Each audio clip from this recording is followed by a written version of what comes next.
Estamos viendo dos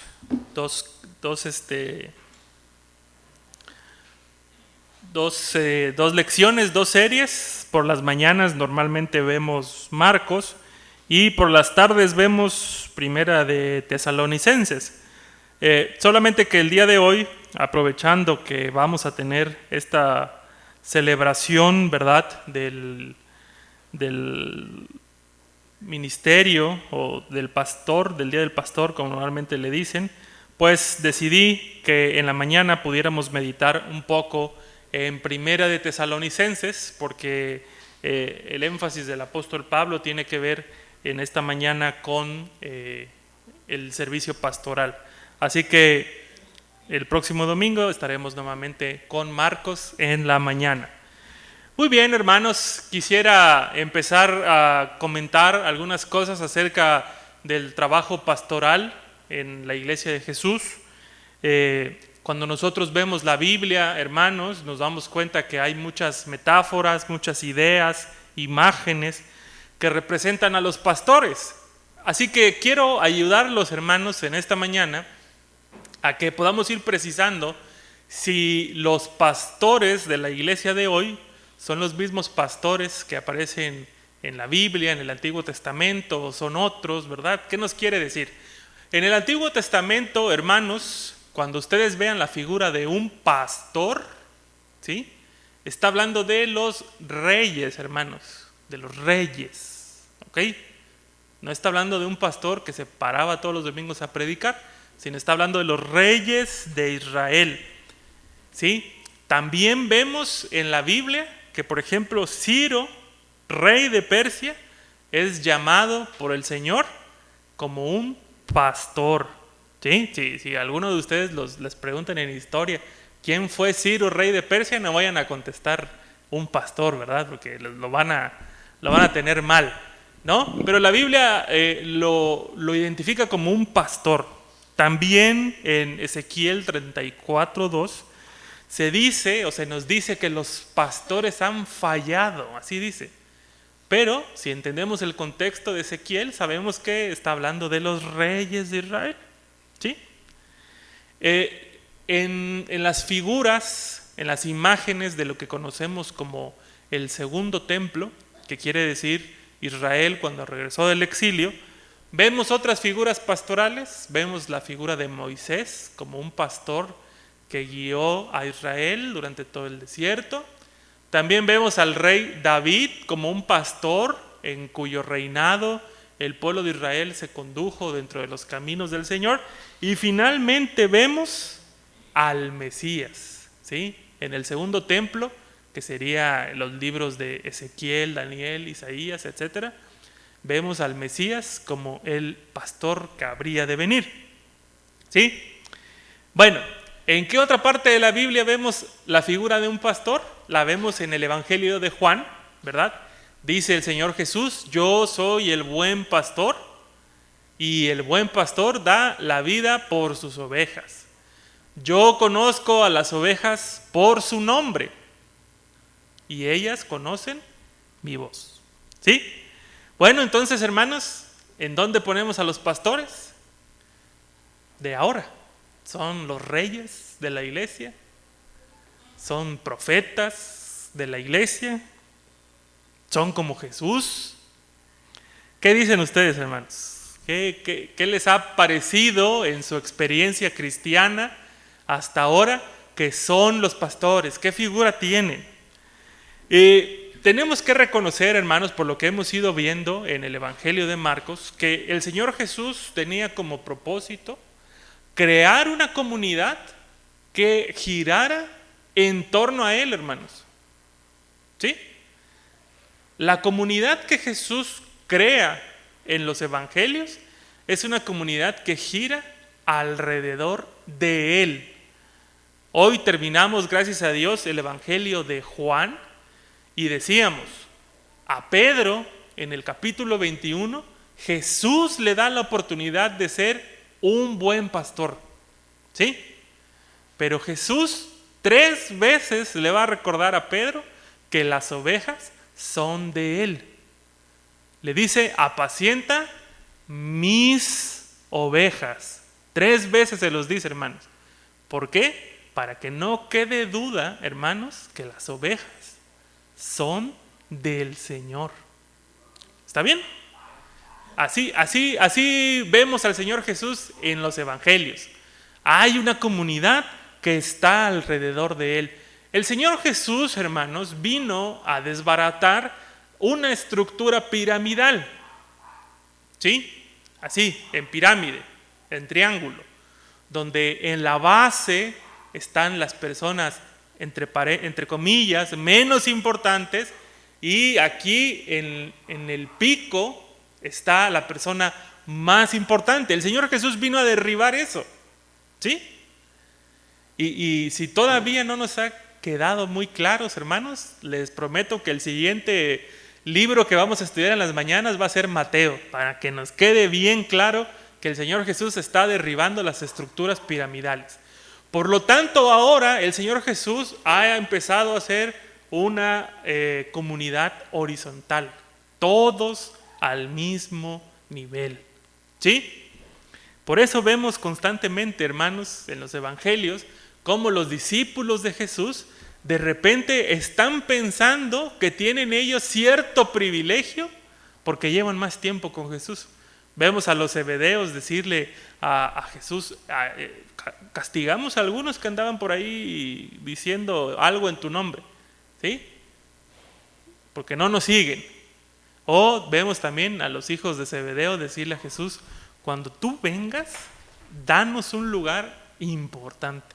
Y así que el Señor Jesús, hermanos, ha declarado que la iglesia, que es la comunidad por la que Él vino, es una comunidad que se maneja de manera horizontal. Así que la primera pregunta que yo tengo el día de hoy sería, bueno, si Jesús tiene una comunidad horizontal, ¿por qué la iglesia entonces, hermanos, deposita toda su confianza y todas sus expectativas en una sola persona? Hay personas, hermanos, dentro de la iglesia que a veces dicen, me voy a ir de la iglesia porque el pastor no me visitó. ¿Sí? O tenemos, por ejemplo, el caso, ¿verdad?, reciente de un pastor famoso allá en Estados Unidos que, pues, desafortunadamente lo acaban de disciplinar por un problema en su matrimonio, ¿sí? Y muchas personas, hermanos, muchas personas empezaron a decir que esa iglesia donde este pastor estaba iba a venirse para abajo. Se va a venir para abajo porque este es un duro golpe para la iglesia. Y yo me pregunto, hermanos, ¿por qué pasaría eso? ¿Por qué se tendría que venir para abajo la iglesia? Porque uno de sus integrantes, uno de sus miembros, tuvo un problema de pecado. ¿Por qué la iglesia hoy, del siglo XXI, deposita su confianza, su total confianza, hermanos, y todas sus expectativas en las figuras de una persona en particular? Tendríamos que ir, hermanos, entonces a las Escrituras y ver cuál es el papel real de los pastores dentro de una iglesia. Así que estamos en Primera de Tesalonicenses, en la última parte, en el versículo 12, y entonces el apóstol Pablo nos va a decir que seamos considerados con los que trabajan arduamente entre nosotros, dice, entre ustedes, y los guían y amonestan en el Señor. Hermanos, la iglesia cristiana es una comunidad de personas que han sido salvadas y están en contacto con el Señor Jesús. Lo están buscando constantemente. Pero, hermanos, se espera de todos los de la iglesia que tengamos un crecimiento espiritual. Amén. No se espera, hermanos, que los que venimos a la iglesia seamos igual que cuando nos convertimos. Habría un problema, hermanos, si alguno de ustedes o yo mismo sigo igual que hace 5 años. ¿Sí? ¿Por qué? Porque entonces eso significa, hermanos, que nuestra vida no está siendo expuesta a la palabra de Dios. Siempre, hermanos, que nosotros nos expongamos a la palabra de Dios, tiene que haber un cambio en nosotros, por mínimo que sea. ¿Sí? Exponerse a la palabra de Dios trae un cambio. Y yo espero, hermanos, que esta experiencia les haya pasado por lo menos una vez. Que cuando ustedes están leyendo su Biblia, a la hora que ustedes escojan, de repente se topen con un texto que les diga, sí soy, el de aquí sí soy yo. O esto que dice la Biblia es para mí. Espero que les haya pasado, hermanos, porque eso significa que han leído la Biblia lo suficiente. Pero fíjense, hermanos, y quiero comentarles esto, se me hace importante. Por alguna razón, hermanos, la iglesia tiende a convertirse en una sociedad de consumo. ¿A qué me refiero con esto, hermanos? Cuando vamos al cine, hermanos, a ver una película, ¿sí? Hay alguien que nos vende los boletos, hay alguien que vende ahí comida por si queremos entrar al cine con comida. Llegamos, la sala está a buena temperatura, ¿verdad? Los sillones están cómodos y nosotros vamos a ir a ver una película, ¿sí? Cuando termine la película, hermanos, ¿qué es lo que vamos a hacer? Vamos a emitir un juicio, ¿verdad? ¿Estuvo buena? ¿No estuvo buena? ¿Me gustó? ¿No me gustó?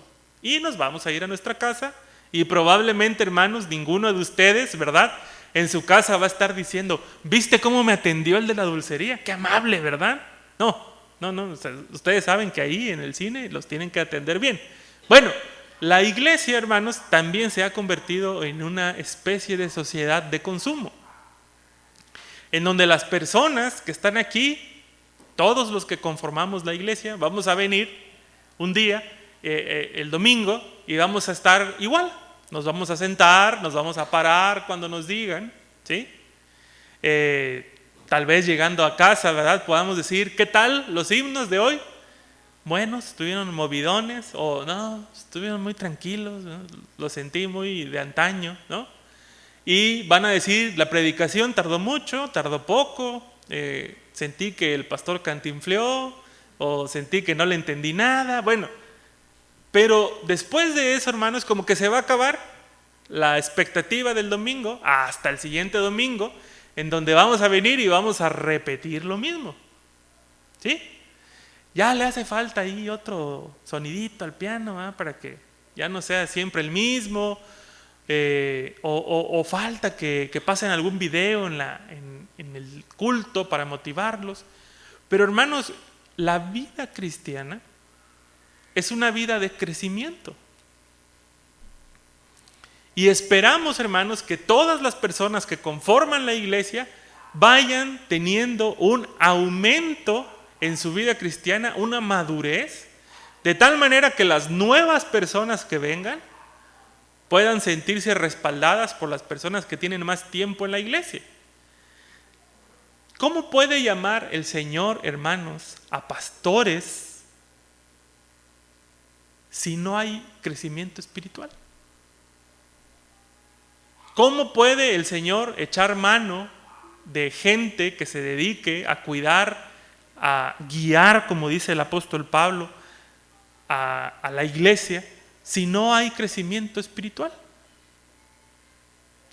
Félix Ortiz es un predicador y también es un maestro, está vivo todavía, y dice Félix Ortiz, la iglesia evangélica es más católica de lo que acepta, dice. Y el argumento de Félix Ortiz tiene que ver con esto. San Agustín, que es un antepasado nuestro, pero es más respetado entre los círculos católicos,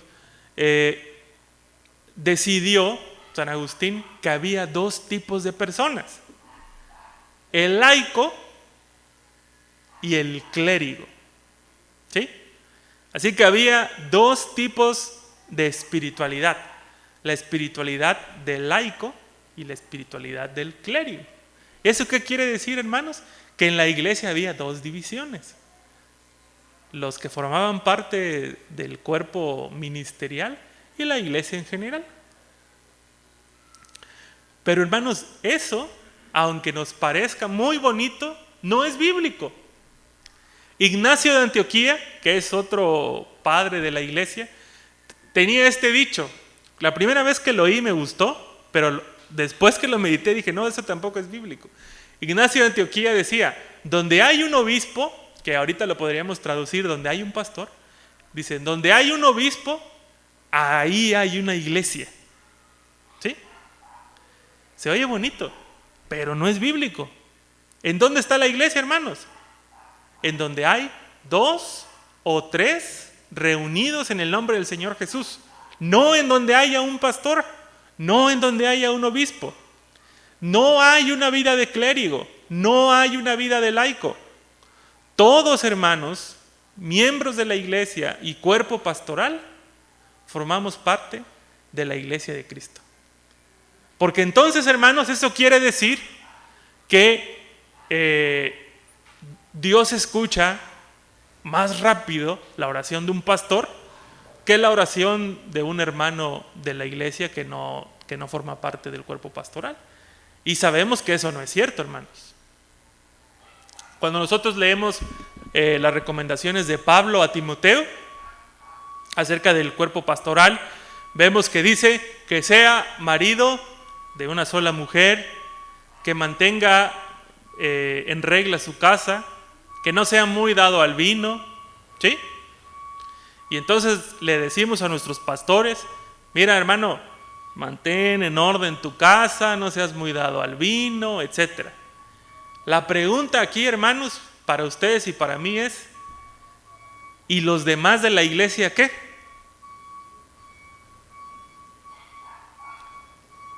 ¿Los demás de la iglesia sí pueden ser maridos de 2 mujeres?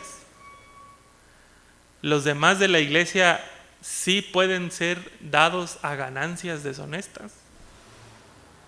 ¿Los demás miembros de la iglesia sí pueden tener un relajo en su casa? Y la respuesta obvia que nos viene es no.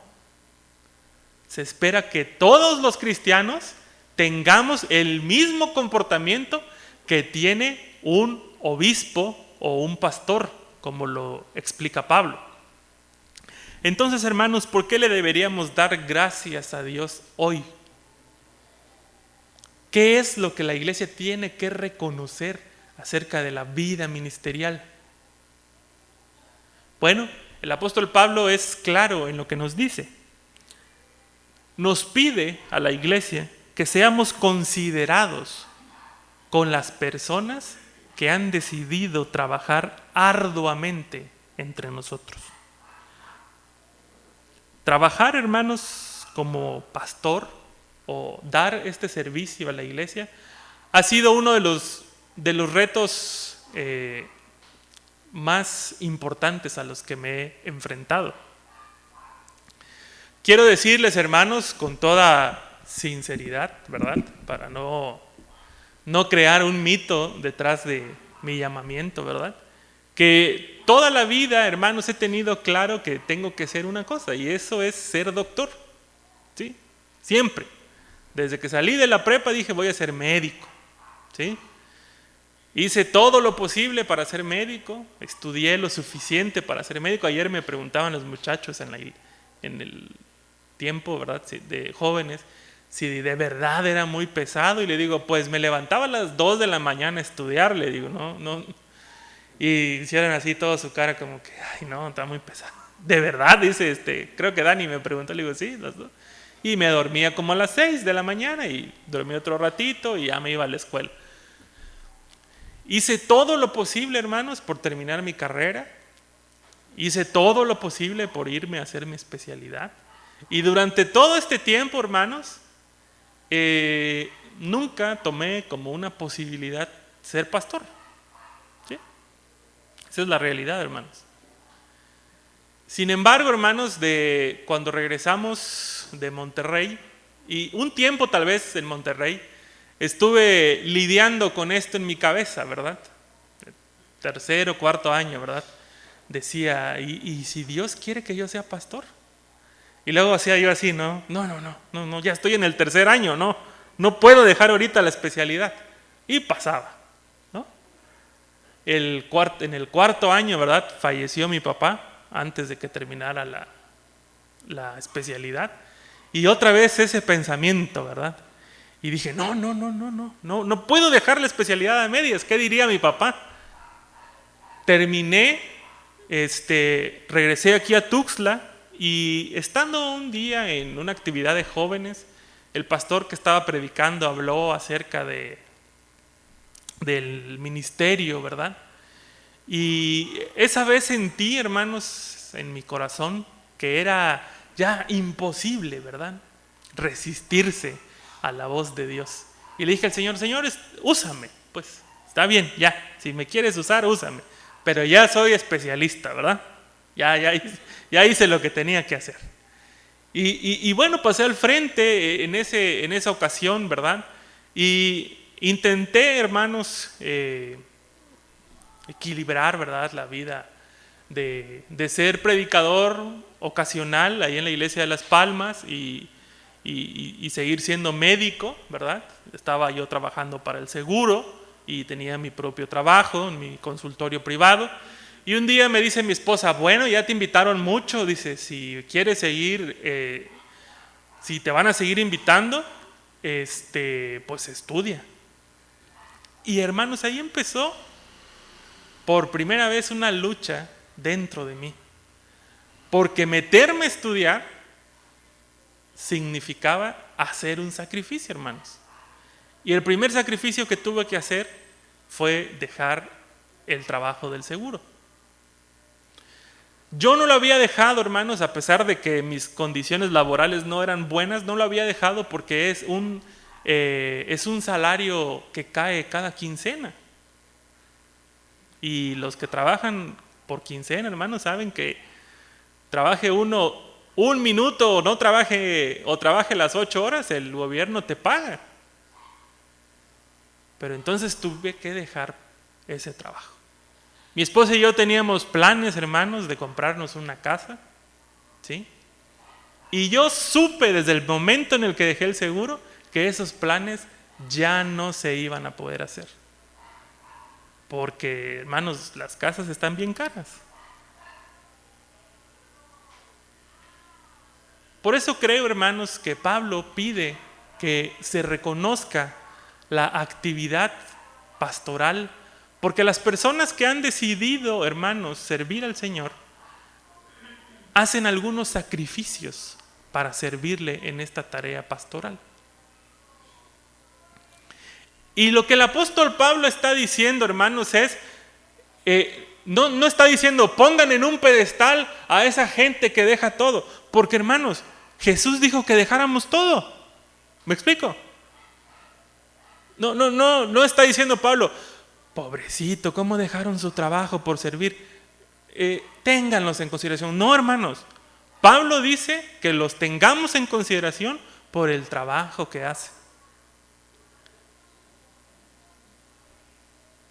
Estar en el seminario, hermanos, ha sido un reto también, ahora un reto intelectual, porque pues ya tiene 2 años, hermanos, que no me dedico a estudiar, ser alumno nuevamente, ¿verdad? Entonces, cumplir tareas, ser papá, ser esposo,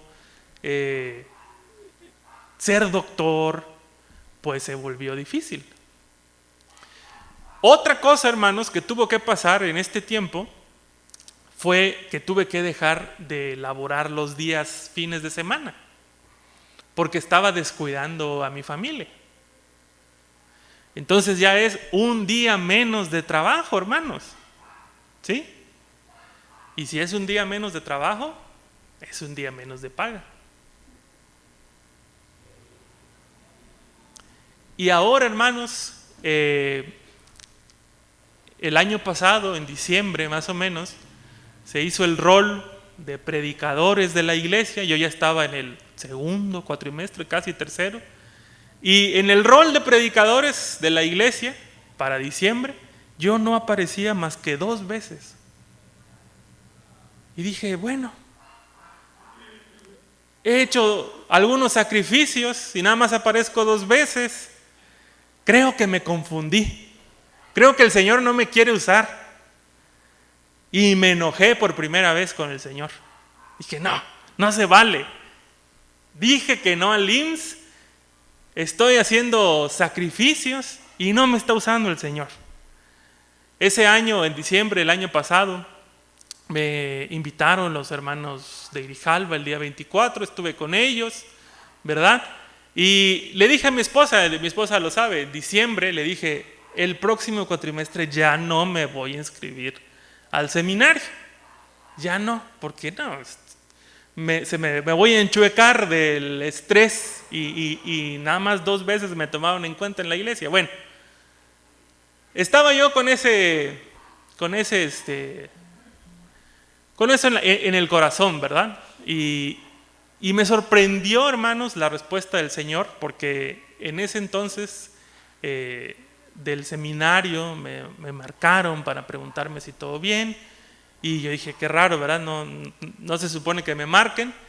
Y el hermano Martín Guerrero me dijo, te voy a ir a ver por unos problemas de salud. Me fue a ver y terminando de hablar conmigo, me dice, por cierto, me dice, los hermanos de Berriozábal quieren hablar contigo.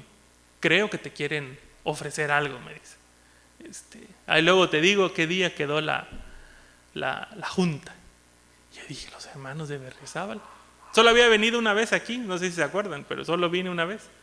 Así que era de quien menos esperaba yo que me tomaran en consideración. Y cuando me reuní con los hermanos de la junta y me dijeron más o menos de qué iba el asunto, entonces le dije al Señor, ¿esto era, Señor, lo que tú querías? Porque parece, hermanos, que nuestra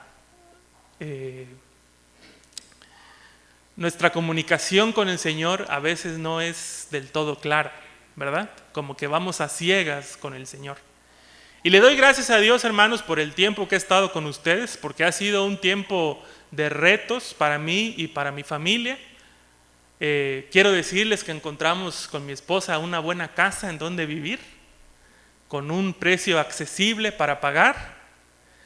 Quiero decirles que no me ha faltado absolutamente nada, ¿sí? El Señor ha provisto lo suficiente para nuestro mantenimiento.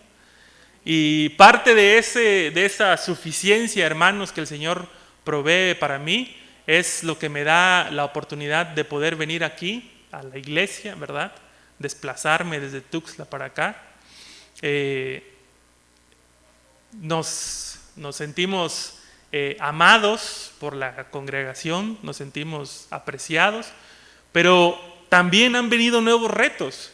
Y los nuevos retos, hermanos, consisten en tratar de predicar, tratar de enseñar cosas que estén en la Biblia. Por eso el apóstol Pablo, hermanos, dice que lo que tenemos que reconocer de los pastores es que guían a la congregación y los amonestan. O amonestar se oye como llamar la atención, pero más bien sería los animan, los guían, pero animan a la congregación. Pero no lo hacen, hermanos, basados en sus conocimientos, sino lo hacen basados, como dice Pablo, en el Señor. Guían y amonestan en el Señor. El apóstol Pablo dice, ténganlos en alta estima y ámenlos por el trabajo que hacen. Por el trabajo que hacen, hermanos. Eso es lo que el apóstol Pablo quiere que la iglesia tenga. Porque hay hombres y mujeres, hermanos, a los que el Señor les ha dado algunos dones especiales, dones para hablar, dones para estudiar, ¿sí? Recuerdo, ¿verdad? Los primeros sermones que hice, ¿verdad? Tardaba yo un montón y luego iba yo a buscar una palabra y decía, no, y si no es esa palabra. Y ahora, con un poco más de dedicación y con un poco más de práctica, ¿verdad? Puedo ir armando el sermón constantemente, pero siempre, hermanos, eso se los quiero compartir, siempre que estoy preparando algún tema para la iglesia o vamos a empezar un nuevo proyecto, siempre pienso en cómo puede ser útil para la iglesia lo que vamos a enseñar.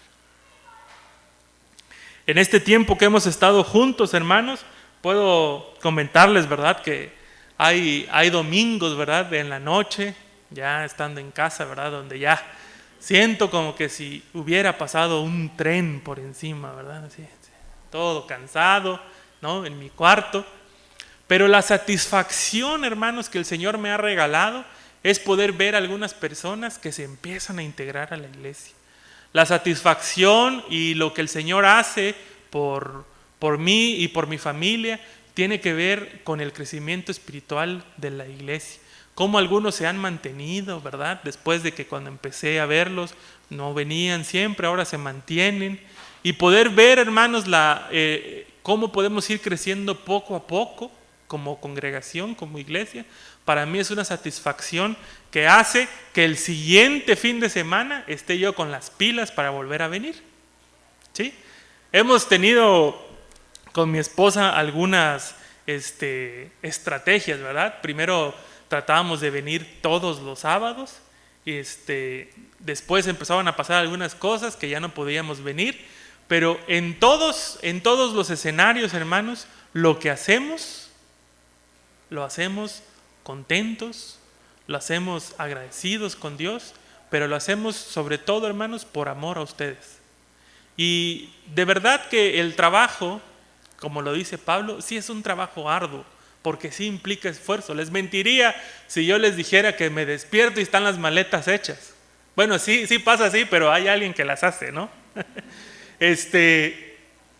Pero si no fuera arduo este trabajo, hermanos, creo que no podríamos venir, o no podría yo venir y estar tranquilo, ¿verdad?, sabiendo que mi familia se quedó en Tuxtla y no pueden ir a la iglesia. Así que sí hay un trabajo arduo que se hace detrás de todo esto. Pero, hermanos, lo que el apóstol Pablo piensa que tiene que hacer un pastor es amonestar, estimular a los hermanos, animarlos, exhortarlos, pero nos pide a toda la congregación, y esto lo vemos más adelante, dice, rogamos que amonesten a los holgazanes, estimulen a los desanimados, ayuden a los débiles y sean pacientes con todos. La iglesia, hermanos, está llamado a estas 4 cosas. Y si se dieron cuenta, hermanos, son 2, por lo menos 2, que tiene que hacer también el cuerpo ministerial.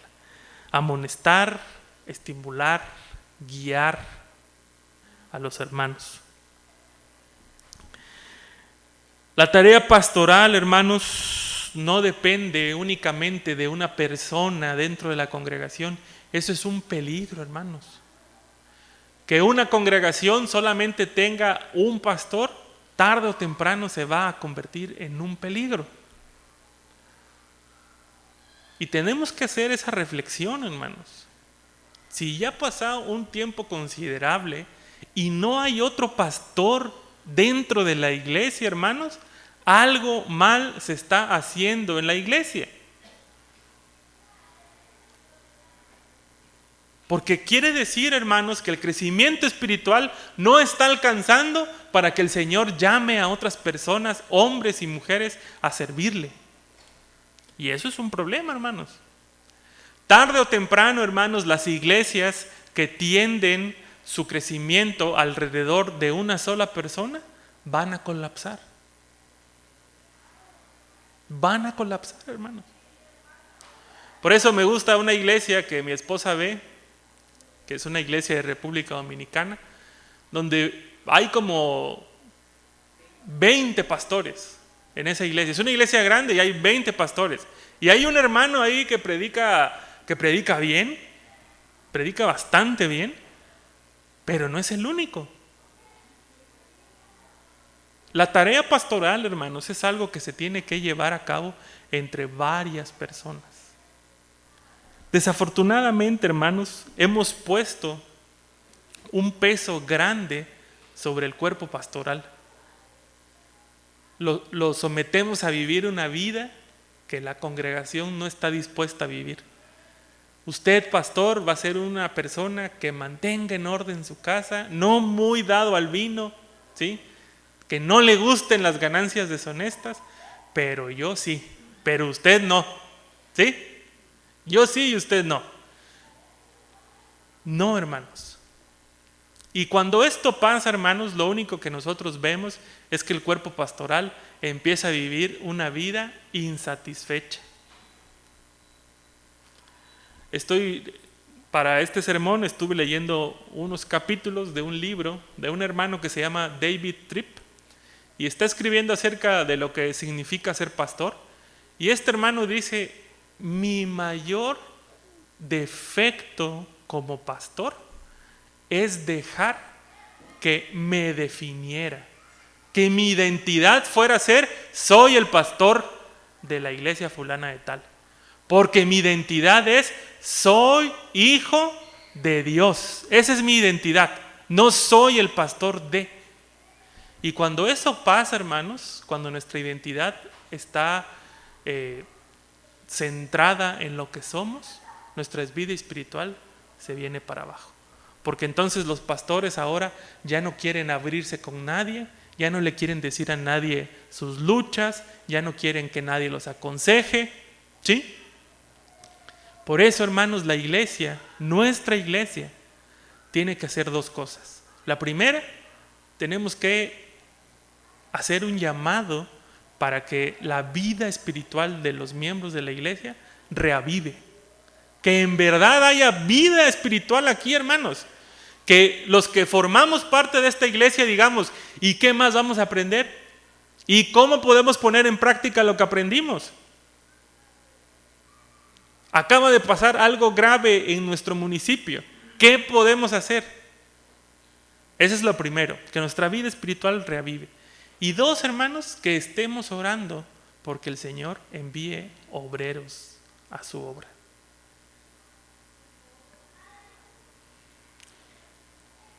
Yo haría esta invitación, hermanos, para la iglesia de Berriozábal. Hoy, 2024, podemos estar con una cara diferente de hace un año o hace 2 años. Hoy el Señor ya nos ha permitido como iglesia, ¿verdad?, tener pastor. Y le damos gracias a Dios por eso, porque tenemos pastor. Pero también pidámosle al Señor que no nos vuelva a pasar, que no nos deje pasar por un largo tiempo sin pastor. Amén. Que ya no sea algo normal para nosotros.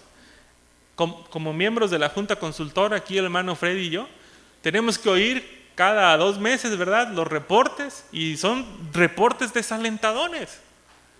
La iglesia fulana sin pastor, 1 año sin pastor. La iglesia sultana, 2 años sin pastor. Y cuando preguntamos soluciones, ¿qué es lo que se nos dice? Ninguna. No hay.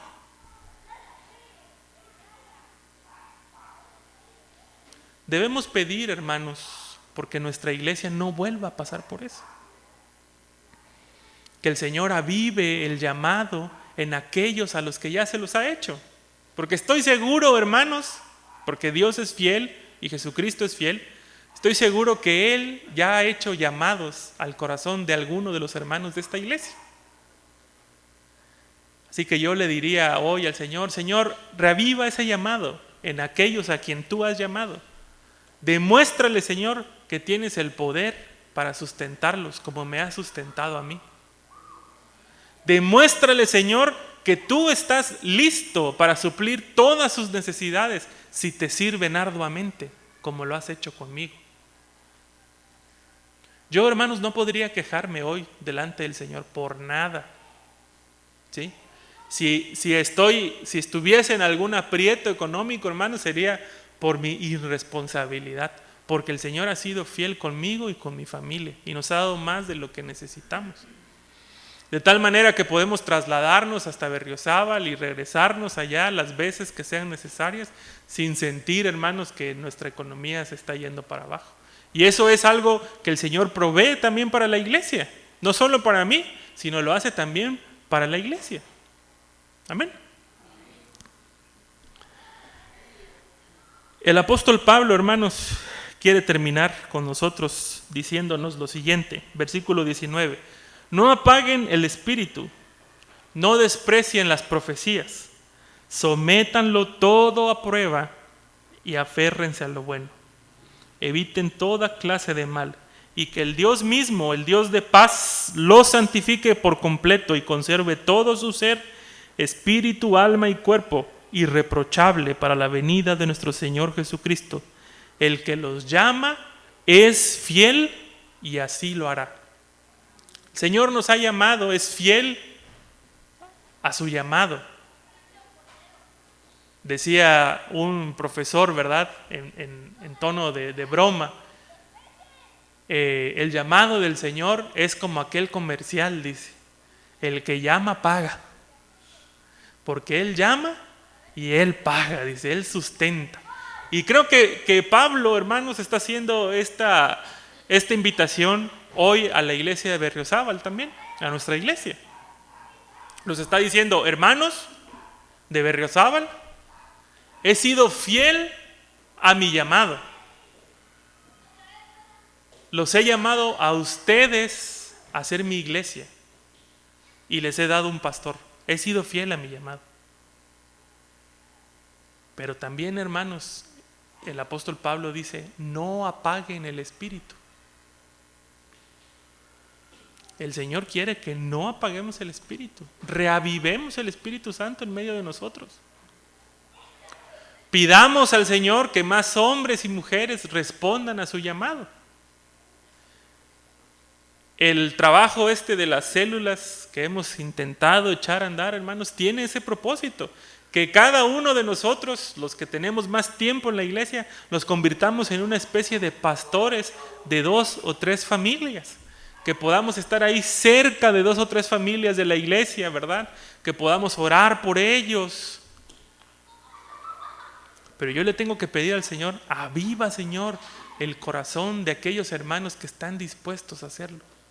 Avívalo. Que el Espíritu Santo, hermanos, hable a nuestros corazones. Nuestra tarea, hermanos, como pastores es predicar, pero el apóstol Pablo quiere que los hermanos que oyen la predicación examinen todo. Dice Pablo, sométanlo todo a prueba. Todo. Y eso significa, hermanos, que cuando ustedes me escuchen, me tienen que someter a prueba. Y para someterme a prueba, hermanos, no tienen de otra ustedes más que ir a la Biblia y leer. Y después de haberme escuchado, tienen que quedarse con lo bueno. Amén. Así funciona esto, hermanos.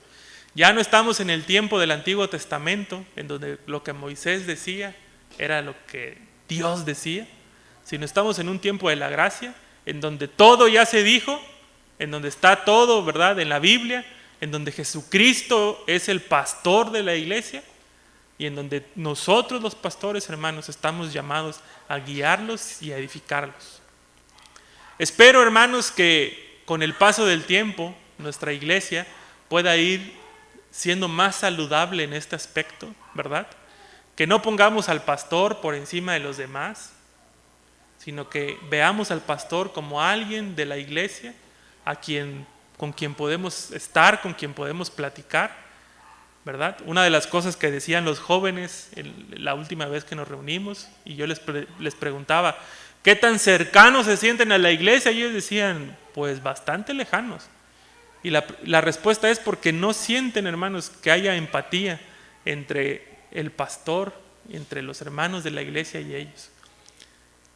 Que la iglesia, hermanos, sea saludable en sus relaciones. Los pastores estamos llamados al servicio de los demás. Quien ha sentido el llamado a servir al Señor, hermanos, como pastor, quiero decirles, hermanos, que el que llama es fiel. Y así lo hará dice el apóstol Pablo. El que llama es fiel. Si han sentido el llamado, hermanos, a servir a la iglesia como parte del cuerpo ministerial, hoy les digo, hermanos, hermanas, el que los llama es fiel. Mi sueño es que podamos construir una comunidad de pastores saludables, que hayan unos 2 o 3 pastores en la iglesia, o más si se puede, ¿verdad? Dependiendo de las necesidades. Vamos a ponernos de pie, hermanos, para orar.